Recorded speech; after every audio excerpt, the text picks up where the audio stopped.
Benoît Jacquot était l'un de ses meilleurs amis. Je venais donc parfois dîner avec eux chez Serge Toubiana. Il savait. Tout le monde savait, lui mieux que quiconque. Quand je vois La Désenchantée, moi, critique de cinéma et rédacteur en chef des cahiers, je vois le film.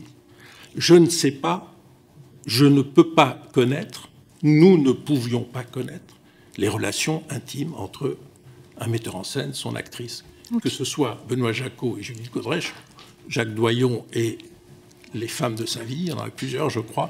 Voilà, c'est vraiment fondamental. C'est-à-dire que nous ne sommes pas des journalistes people, nous n'étions pas des journalistes people, nous étions des critiques de cinéma.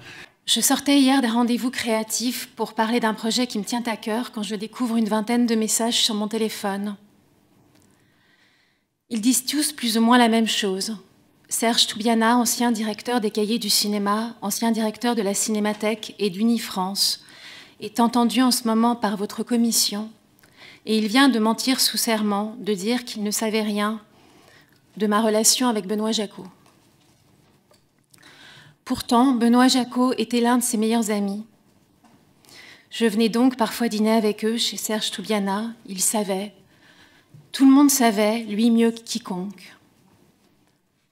Si la critique de cinéma n'a rien à voir avec la vie des cinéastes et des actrices, alors pourquoi les critiques les fréquentent-ils dans la vraie vie? Il y a presque un an maintenant que j'ai libéré ma parole et dans un élan d'espoir, celui d'une enfant qui continue d'espérer qu'un des adultes du passé lui prenne la main et dise « Viens, je t'aide à t'échapper », j'ai envoyé un message à M. Toubiana en janvier 2024 pour lui dire « Serge, je m'étonne de ton silence, il m'attriste. L'homme du silence est resté silencieux, mais hier, il vous a parlé. Mais hier, quand il vous a parlé, d'abord, il ne voulait pas reconnaître ce qu'il savait. Il dit qu'il ferait autrement aujourd'hui, mais il dit aussi qu'il ne ferait toujours rien.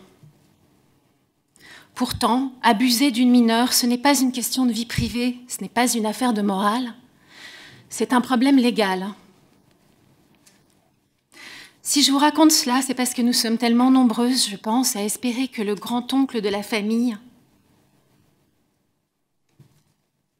dise un jour « Je suis désolée.